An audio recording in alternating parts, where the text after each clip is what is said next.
소장님 안녕하세요. 안녕하세요. 네, 오랜만에 뵙습니다. 네, 오랜만이에요. 저희 창조 관련해서 영상들 이렇게 올렸었잖아요. 네. 다 보셨어요? 네, 그럼요. 보고 또 많은 분들에게 소개도 하고 그랬죠. 어떠셨어요? 감사하다는 댓글도 많았고 네. 또 이런 자료 너무 필요했는데 만들어주셔서 잘 사용하고 있다. 한편으로는 왜 이 시대에 진화를 공격하냐 하면서 또 이제 약간 안티적인 그런 댓글들도 좀 있었어요. 네, 저희가 다 봤습니다. 안 보는 것 같아도 다 봤고, 네. 예, 어쨌든 악플도 또 관심이니까요. 네. 감사한 마음으로 바라봤고, 오늘 좀 댓글을 통해서 많이 달렸던 질문들에 대해서 이야기를 한번 해보려고 하는데요. 첫 번째 질문이 이제 진화를 부정하고 창조를 주장하는 것이 마치 지동설을 부인하고 천동설을 주장하는 것 아니냐, 시대착오적인 주장이 아니냐. 예, 네, 맞아요. 상당히 많이 나오는 예, 질문 중에 하나인데 사실 그 질문 자체는 굉장히 좀 많은 생각을 필요로 하는 질문이에요. 지동설, 천동설에 관련된 얘기는 1600년대에 진행됐던 얘기잖아요. 어떻게 해서 사람들은 천동설을 믿었었고 또 어떻게 해서 지동설로 바뀐 거지? 라는 그런 과학사적인 얘기인데 그 이야기에 대한 실제 실화를 잘 이해하지 못한 경우가 많아요. 네, 그러다 보니까 사람들이 지금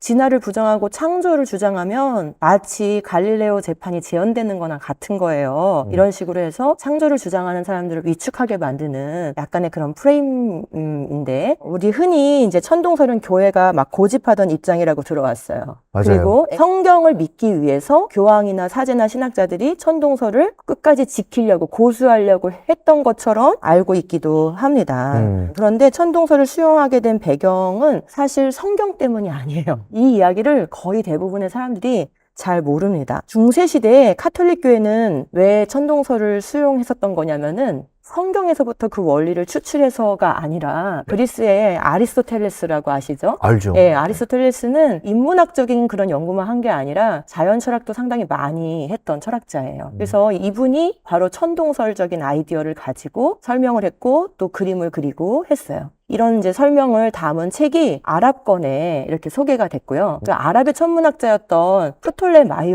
프톨레미라고도 불리는데 이 천문학자에게 상당한 영감을 주게 돼요. 이 프톨레마이오스가 아리스토텔레스의 우주관을 받아들여서 알마게스트라는 이제 천문학 책을 저술 하거든요. 네, 그 천문학 책에 바로 천동설을 기반한 천동설을 기하학적으로 서술한 내용이 들어있는 것이고요. 그러다가 이제 10세기가 넘어가면서 이제 상업이 발달하고 무역이 발달하고 또 외국에 이제 서적들이 이렇게 번역되어서 유럽으로 들어오는 그 시기가 있었어요. 그때 유럽의 지성인들이 그걸 보고 천동설을 받아들이기 이제 시작해요. 문제는 이 당시에 이제 구교죠. 카톨릭에서 아리스토텔레스 철학이나 플라톤 철학이 굉장히 매료가 된 사람들이 생겨났고요. 그분들이 신학을 연구하는데 이 철학을 도구로 도입하는 이런 일에 적극적으로 나서게 됐어요. 그러면서 스콜라 철학, 스콜라 신학이라는 그런 학풍이 생겨나게 되거든요. 그리스 철학을 적극적으로 도입하는 그런 과정에서 아리스토텔레스의 우주관인 천동설도 적극적으로 도입해서 마치 성경이 천동설을 주장한 것처럼 이렇게 해석하게 된 거예요.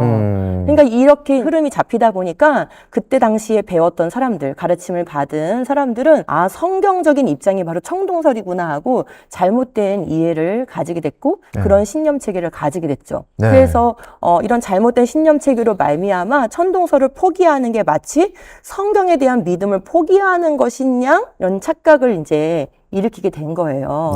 그러므로 이 천동설 사례는 종교가 과학을 억압한 사례가 아니라 오히려 성경을 해석하는 데 있어서 사상과 철학을 무분별하게 수용하여서 취할 건 취하고 버릴 건 버려야 되는데 그러지 않음으로 인해서 마치 성경이 어떤 특정 천동설이라는 우주관을 지지하고 성경의 근거에서 그런 우주관을 우리가 믿어야 되는 것처럼 이렇게 잘못 해석된 사례라고 얘기할 수가 있는 것이죠. 성경을 기반으로 천동설이 시작된 게 아니라 그리스 철학을 기반으로 천동설이 시작됐는데 가톨릭 쪽에서 그리스 철학이 기반이 된 천동설을 받아들여서 인정을 하다 보니까 이게 마치 성경을 기반으로 천동설이 세워진 것처럼 오해를 불러일으켰다라는 말씀이신 거죠? 맞습니다. 진화론은 관찰이나 실험이나 재현을 통해서 증명된 과학적 사실이 아니거든요. 진화론이 증명을 했기 때문에 우리한테 보편적으로 알려진 게 아니고요. 먼저 철학적인 전제를 수용했기 때문에 진화론이 나온 거예요. 그럼 진화론이 나오게 만들었던 철학적 전제는 뭐였을까요? 자연주의라는 사상이에요. 이 우주에 있는, 그리고 이 모든 우리가 알고자 하는 그런 지식의 그런 설명법을 초자연적인 것들은 다 배제하고 오직 자연 과정, 물질적인 과정으로만 설명하고자 했던 사상의 흐름이 근대에 있었거든요. 18세기, 19세기 이렇게 쭉 흘러온 하나의 큰 사상적인 조류인데 그것이 먼저 선택이 된 거예요. 그리고 나서 그럼 물질 과정으로만 우리 기원도 설명해 볼까 해서 나온 게 바로 진화론인 거예요. 그러니까 철학적 수용이 먼저 있었고 그 철학적 수용에 대해서 반응하기 위해서 과학 이론을 만든 게 진화론이라고 볼 수 있는 것이죠. 그러니까 진화론을 수용하지 않으면은 현대 과학에 뒤떨어지는 거예요 라는 그런 주장은 오히려 반대말인 거예요. 진화론을 수용한다는 것은 그 진화론의 뒤에 있는 자연주의 사상을 수용해야지 가능한 것이거든요. 그래서 철학을 신학에 잘못 수용하게 되는 그런 사례를 또 만들게 되는 것이죠. 그래서 오히려 이것은 종교가 과학을 억압하는 사례가 아니라 성경이 받아들일 수 없는 잘못된 성경과 다른 전제, 성경과 다른 철학을 성경에 도입해서 해석하라고 하는 그런 요구가 되는 것이에요. 그러므로 우리가 좀 분별을 해야 하는 것이죠. 네, 가장 많이 달렸던 댓글 중에 하나가요. 아니 왜 종교인이 또 종교가 과학하고 싸우려고 하느냐. 그러니까 이제 그게 바로 앞선 그 질문에 연장되는 그런 내용이라고 할 수 있어요. 마치 종교가 지동설을 주장하는 과학자들을 억압해서 재판도 하고 감금도 하고 했던 걸로 오인하는 것이죠. 물론 종교인들이 그 일에 앞장섰던 거는 맞지만 그 근거가 성경에 있었던 것이 아니라 오히려 이방 철학에 있었던 것인데 그거를 오히려 성경 해석에 잘못 도입했던 게 근본적인 문제였던 거잖아요. 그런 일이 있었다 보니까 굉장히 상징적으로 교회가 아니면 종교인들이 과학자들을 억압해서 학문의 자유를 침해했어. 이렇게 프레임을 씌우기가 너무 좋은 사례가 돼버린 것이에요. 그때부터 벌써 한 400년에 이르기까지 이 프레임이 점점 이렇게 강화되어 왔는데 교회가 순수한 연구를 하는 과학자들을 억압했다. 이렇게 프레이밍이 되고 그다음에 과학을 모르는 종교인들이 학문의 자유를 침해했다. 과학은 과학자에게 맡기고 그러니까 종교는 믿음의 영역에만 있어야 된다. 이렇게 얘기하면서 종교가 과학의 영역에 대해 말하는 거는 과학의 발전을 오히려 저해하고 왜곡하는 것이다. 이렇게 또 발전해요. 그러면서 진화는 과학이고 창조는 신앙이니까 종교인들은 일반 은총의 영역에 있는 진화론을 받아들여야 된다. 혹시 싫더라도 적어도 이 과학자들이 얘기하는 진화론을 비판해서는 안 된다. 그렇게 하면 종교가 학문의 자유를 침해하는 것이다. 이렇게 프레임이 계속 걸리는 거예요. 네, 그렇군요. 자, 그 다음으로요. 진화를 부정한다고 창조가 증명되는 건 아닌데 너무 이분법적으로 생각하는 것 아니냐 이런 말씀들도 있잖아요. 네, 맞아요. 얘기를 듣다 보니까 정말 진화에 좀 근거가 없는 것 같네. 그리고 창조로 얘기하는 게 얼추 말이 되고 설득력이 있네. 거기까지 이제 좀 생각이 든 거죠. 근데 선뜻 창조는 받아들이고 싶지는 또 아는 거예요. 그런데 이제 기본적으로 우리가 좀 이해를 해야 될 것은 창조와 진화 문제는 증명의 문제가 아니라는 것이에요. 우리는 진화는 과학의 문제니까 증명의 문제가 아닐까라고 생각할 수 있죠. 그런데 그렇지가 않아요. 창조를 가지고 얘기해 볼게요. 하나님께서 창세기 1장에서 말씀하신 그 창조의 결과가 이 세상인지 우리가 살고 있는 이 세상이 정말 그 창세기 1장의 결과인지 그 인과관계를 우리는 직접적으로 입증할 수가 없어요. 본 적도 없고 그것을 다시 재현해 볼 수도 없기 때문이죠. 이런 문제를 접할 때 우리는 어떤 식으로 다가갈 수 있을까? 이렇게 한번 해볼 수 있어요. 하나님께서 하신 말씀이 맞다면이라는 전제를 수용하고 추론을 해볼 수가 있는 거죠. 가설을 세우고요. 그다음 반대로 하나님께서 하신 말씀이 혹시 거짓이라면이라는 전제를 세우고 또 그것을 추론해 볼 수도 있을 거예요. 두 가지를 다 고려해 봤을 때 어느 쪽이 더 타당한가 이렇게 적절한 추론을 이해해 가는 것이거든요.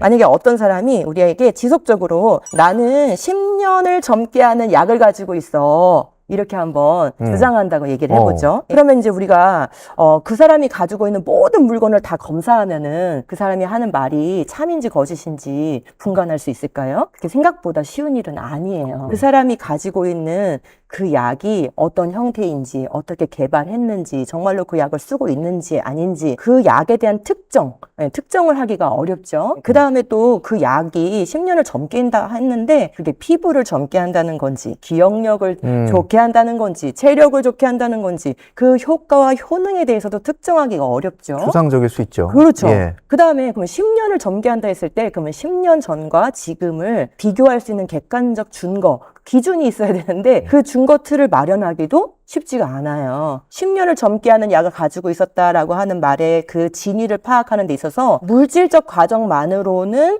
검토를 완벽하게 하기가 어려운 이런 주제들이 있다는 거예요. 그러면 이럴 때는 우리가 어떻게 그 타당성을 검증할 수 있을까? 예, 이런 경우에 우리가 가설을 세워볼 수 있어요. 예를 들면은 그 사람은 정말 10년 젊게 하는 약을 가지고 있다라는 그 가설을 세우고 그 전제를 받아들이고 추론을 이어가는 방법이 있겠죠. 그 다음에 반대로 아니야, 그 사람은 지금 거짓말을 하고 있어 라는 가설 B를 세울 수도 있어요. 그래서 가설 A와 가설 B를 놓고 이제 장기간에 걸친 그런 관찰과 일관성 그리고 증거들이 어느 가설을 더 지지하는가, 그 충분한 증거가 어느 쪽에 있는가, 이걸 가지고 우리가 서로 비교를 해볼 수가 있는 것이에요. 근데 이렇게 쭉 장기간 보니까 1년, 2년, 3년 지나는데 그 사람이 나보다 더 팍팍 늙어요.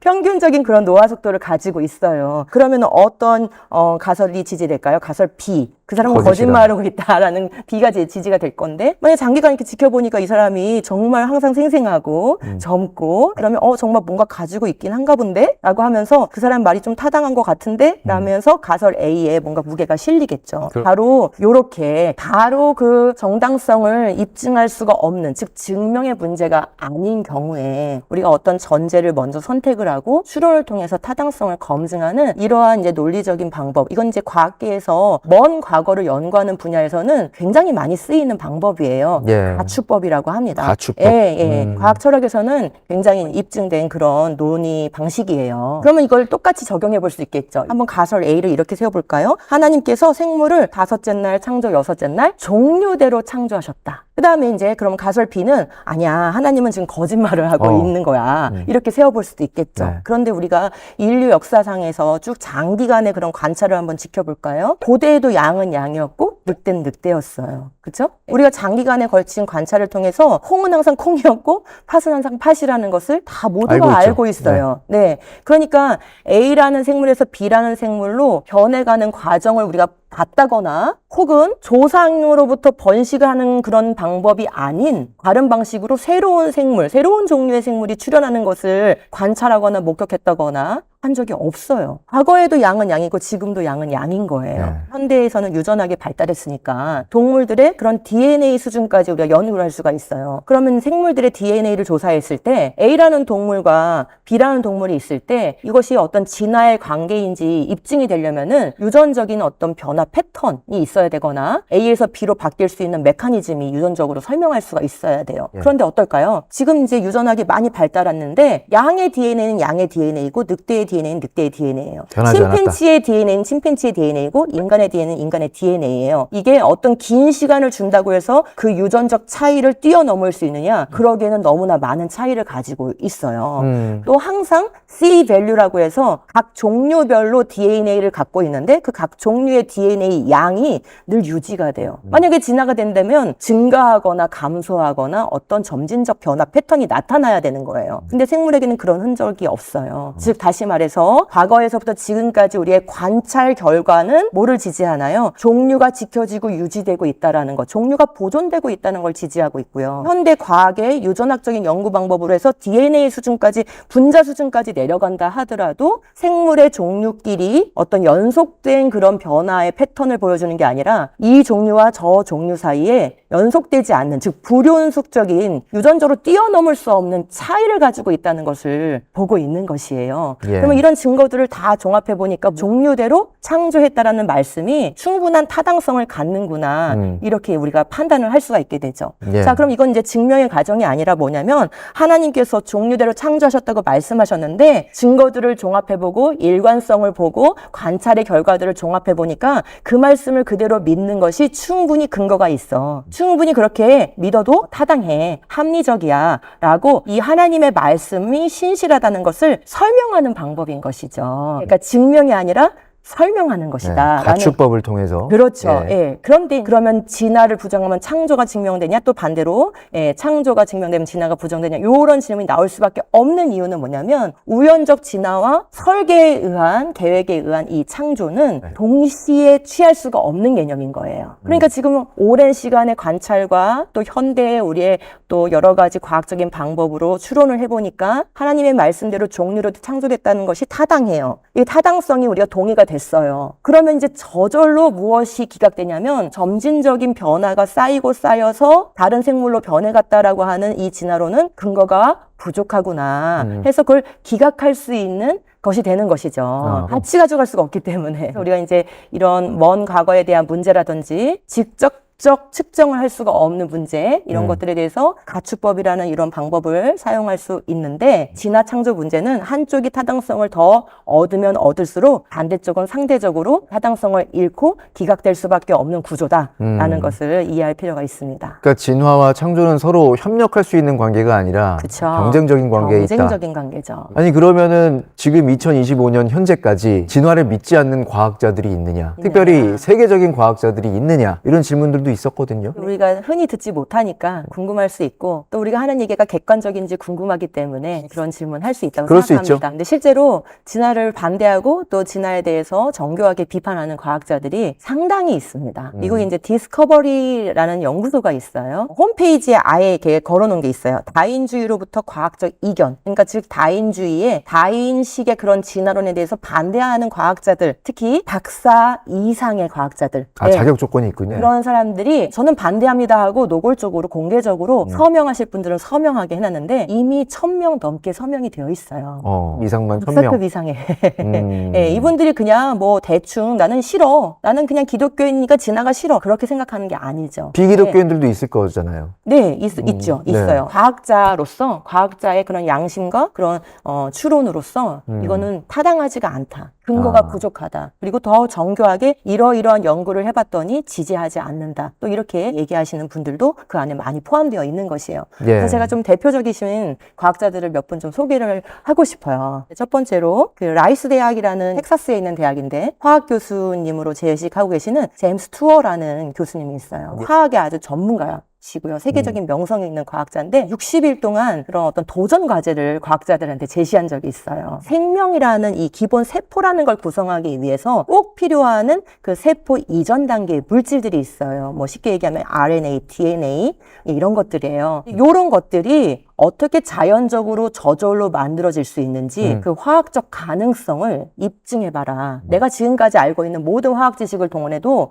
이것은 불가능하다. 기능적인 정보 물질이 자연 과정으로 저절로 만들어지거나 생명체에 사용되어지는 그런 기능적 단백질이 저절로 합성이 되거나 이거는 불가능하죠. 우연히 그냥 물질 과정으로만 했는데 그런 기능적 단백질이나 기능적 정보 물질이 만들어지는 거. 이것은 불가능하다. 그 가능성이 극도로 낮기 때문에 그런 것들이 만들어져서 또 조합이 돼서 세포까지 간다는 것은 그냥 일반 자연 과정에서는 불가능한 일이다. 5가지를 제시했는데요. 그 5가지 중에 단 한 가지만이라도 한번 나에게 반박을 해봐라. 60일 도전 과제를 제시한 적이 있었는데 그거를 반박한 과학자가 없었어요. 공개적으로 나한테 한번 반론을 제시해봐라. 해보십시오. 토론해보자. 네, 맞아요. 그렇게 한 거죠. 그 유효한 도전 거죠. 과제는 이제 끝났지만은 유효하지만 정식으로 그것을 반박한 사람은 없었고 이제 디베이트가 좀 열리긴 했었는데 저도 이제 그 디베이트를 좀 영상으로 봤었어요. 근데 영상을 보니까 이 화학적으로 그런 생명체에 사용되는 그 중요한 그런 유기물들 그것이 어떻게 자연 과정으로 합성되는지를 정교하게 설명하지 못하니까 결국 디베이트 과정에서 이 제임스 투어의 막 인격을 공격하는 그런 양상으로 디베이트가 흘러가는 걸 보면서 좀 실망스러웠어요. 이 사람에 방법을 대해서. 말해야 되는데 공격하더라고요. 우리 아. 많이 하는 말 있잖아요. 메시지가 딸리면 메신저를 공격하는데 이제 그런 양상들이 좀 보였어요. 명성을 포기하시고 네. 과학자로서의 양심을 택했다라고 볼 수 있는 맞습니다. 부분인 것 같은데. 네, 예. 맞습니다. 또 이어서요? 옥스포드 대학 명예 수학 교수이신 존 레녹스라는 이제 학자가 있으세요. 이분도 빅뱅에 대해서 반대하시면서 빅뱅인가 창조인가 우리나라의 말로도 번역되어 있는 책이 있고요. 수학자의 눈으로 봤을 때에도 진화는 불가능하다. 그리고 우연적인 그런 대폭발에 의해서 우주가 생성되는 것은 정말 가설적인 것이고 근거가 없는 그런 주장이다라는 것들을 정교하게 분석해서 설명을 하신 분이죠. 또 마이클 베이라는 분이 있어요. 이분은 분자 기계들, 이게 뭐냐면 생물들이 가지고 있는 몸 안에 있는 기계들이 있는 거예요. 박테리아가 이렇게 다니는 게 다 모터를 필요로 하는 거예요. 그래서 이런 생물학적인 그런 모터가 어떻게 조립될 수 있는가 이걸 얘기하면서 환원 불가능한 복잡성, 그 중에 뭐 하나만 빠져도 그 모터의 기능을 하지 못하게 되죠. 그럼 처음부터 그 모든 부품과 그것의 조립이 완벽하게 됐어야만 된다라는 그 개념을 상안해서 환원 불가능한 복잡성이라는 개념을 말씀하셨고, 이걸 통해서 이건 지적 설계가 필요한 것이다 라는 것을 주장하게 됐어요. 네 번째로 제가 소개해드리고 싶은 분은 독일의 과학자신데 긴터 베클리라는 고생물학자예요. 이분은 이제 화석을 연구하는 게 자기 전문 분야인데요. 화석을 오랫동안 연구하다 보니까 점진적인 그런 진화의 패턴을 보여주지 않다는 것을 알게 된 거예요. 중간 단계가 없다. 그렇죠. 예. 다인의 진화론을 입증하려면 반드시 연속적인 그런 변화의 과정이 축적되는 그것이 화석의 기록에 남아 있어야 되거든요. 근데 그게 없는 것을 확실하게 알았고, 그 다음에 생물들이 이게 화석으로 나타날 때 완전한 그런 모양으로, 그리고 굉장히 많은 종류가 한꺼번에 나타난다는 것을 알게 된 거예요. 한꺼번에 많은 종류의 생물이 출현한다는 것은 각 생물이 갖고 있는 DNA들이 있기 때문에 어마어마한 그런 유전 정보가 한꺼번에 생겨났다는 것이 되는 거거든요. 이건 자연적 과정으로 설명할 수가 없다는 것을 이제 확실하게 결론을 내리게 돼요. 바로 이 부분을 공개적으로 얘기를 하게 됐어요. 그랬더니 어떻게 됐을까요? 또 난리가 났겠네. 예. 네, 이분이 근무하고 있었던 자연사 박물관에서 해고를 당하게 됐습니다. 주류 진화 이론을 반박하는 그런 연구를 발표하거나 그러한 것을 지지하게 되면은 이 주류 과학계에서는 그런 연구도 있나 하고 호기심을 갖거나 한번 더 연구해봐라 하면서 학문의 자유를 보장해주는 게 아니라 진화론과 반대된다는 이유만으로 해고도 당할 수 있고요. 논문을 실어주지 않을 수도 있고요. 이렇게 상당한 불이익을 실제로 당하고 있습니다. 진화론에 있어서만큼은 표현의 자유가 적용이 되지 않네요. 않습니다.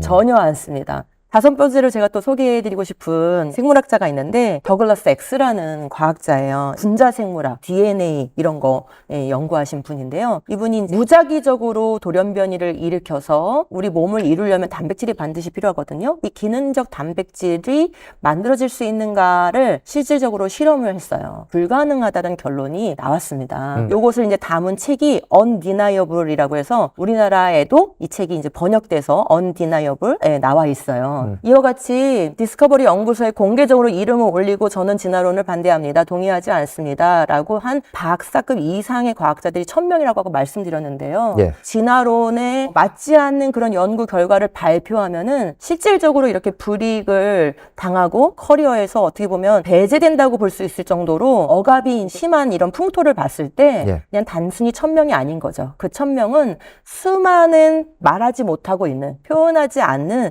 그런 과학자들을 대변하는 정도의 숫자일 것이다. 어쩌면 그보다 100배, 1000배의 과학자들이 있을 수 있다라고 생각합니다. 말하는 순간 과학자의 생명이 끝날 수도 있기 때문에 그렇습니다. 적극적으로 나서지는 못하지만 네. 진화론에 반대하는 과학자들이 많을 수 있다. 네. 합리적인 의심을 해볼 수 있다는 말씀이신 것 같은데. 그렇죠. 사실 미국에서 100년 전에 네. 이 종교학자들이 또 창조와 진화 관련해서 논쟁을 벌였었고, 결국에 그때는 이 진화론을 가르치는 쪽으로 법정 판결이 나지 않았느냐. 100년 전에 이미 승패가 끝난 이야기를 왜 아직까지 이야기하고 있느냐라는 이야기도 많이 있었어요. 이야기를 조금 들어보시면 이게 어떤 문제인가 좀 감을 잡으실 수 있어요. 역사적으로 조금 조명할 필요가 있는데요. 지금 100년 전 이렇게 말씀하셨는데 공교롭게도 정말 딱 100년 된 사건이 있어요. 지금 2025년인데 1925년에 테네시주에서 예. 들어보셨을지 모르겠는데 원숭이 재판이라는 게 열렸어요. 이게 무슨 사건이냐면은 진화론계에서 당시에 미국은 진화론을 가르치는 게 불법이었습니다.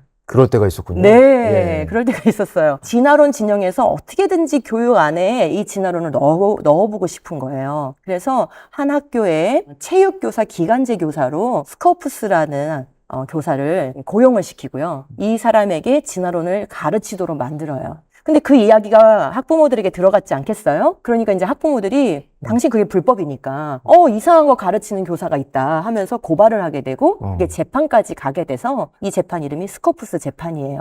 근데 그 재판이 미국 역사상 최초로 전국에 라디오로 그 공판이 생중계됐다고 그래요. 그 정도로 이슈가 됐군요. 이슈가 된 거죠. 그리고 이슈를 만든 거죠. 당시 이제 미국의 문화가 진화론 가르치는 게 불법이었으니까 성경의 권위를 굉장히 존중하고 교회 중심으로 많은 사람들이 생활했던 그런 문화였던 거죠. 온 국민이 이제 관심을 갖고 그걸 들은 거예요. 일주일 동안 재판이 열렸고요. 법대로 이 교사는 불법이 인정이 되어서 벌금형을 받고 진화론을 가르친 게 패배로 끝나긴 하였습니다. 그런데 문제는 이 사건을 빌미로 하여 진화론 진영에서는 어떻게든지 공교육에서 창조를 빼고 진화론을 가르치고자 하는 이 운동을 연속적으로 계속 펼쳐가게 돼요. 1960년에 바람의 상속자라는 영화가 나왔는데 바로 이 스코프스 재판을 극화해가지고 만든 영화였어요. 근데 벌써 이제 한 세대 이상이 지났잖아요. 그러므로 1925년에 실제 있었던 일에 대한 기억은 거의 없는 상태고 영화가 실제인 줄 안 거예요. 근데 이 영화는 실제와는 매우 다르게 그려졌어요. 이 진화론을 가르쳤던 교사가 학문의 자유를 침해당하는 피해자로 그려진 거예요. 그리고 마을의 이 주민들이 아주 폭력적으로 이 사람을 억압했던 것처럼 그렇게 그렸어요. 반대로 창조론을 옹호하면서 변호를 했던 사람은 굉장히 무식하고 거만한 그런 사람으로 그려서 이 영화를 보고 나면 창조에 대해서 굉장히 불쾌한 마음이 들고 진화론을 교육에서 하지 않는 것은 학문의 자유를 침해하는 거고 시대에 뒤떨어진 것이야 라는 이미지를 갖게 만들었던 거죠. 그래서 이 영화 때문에 수백만의 미국인들이 학교에서 창조를 가르치는 것에 대한 반감을 갖게 됐고요. 진화론을 가르치지 않는 것에 대해서도 불쾌감을 갖게 됐어요. 그래서 적극적으로 이제 공교육에서 진화를 가르쳐야 된다는 그런 여론이 형성되는데 매우 중요한 역할을 한 거예요. 그리고 이어서 이런 여론이 충분히 무르익게 한 다음에 1968년에 연방 대법원에 이 문제가 상정이 되게 됐는데 진화론을 금지하는, 진화론 교육을 금지하는 그 아칸소주 법률이 수정헌법 1조에 위배된다라는 판결이 나오게 돼요. 그리고 이어서 1987년에는 연방 대법원에서 진화론과 창조론을 동등하게 가르칠 것에 대해서 명시했던 루이지애나주의 이 균등교육법이라는 것이 위헌이라고 또 판결을 하게 돼요. 그러니까 이제 균등하게도 가르치지 못하게 된 거예요. 그러니까 곧 진화론만 가르칠 수 있는 상황으로 법적인 판결이 된 것이죠.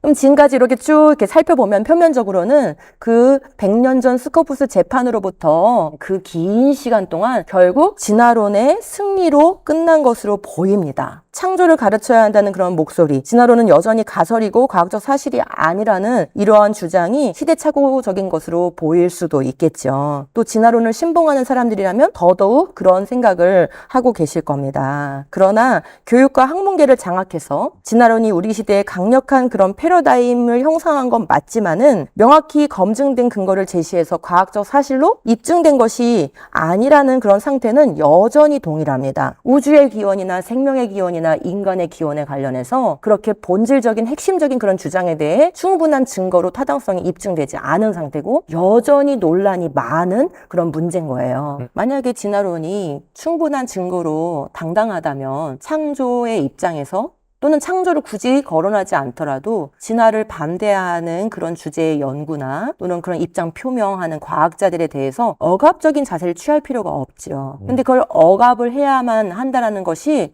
진화론은 증거만으로 충분하게 설득력이 없구나라는 것을 반증한다고도 볼 수가 있는 것이에요.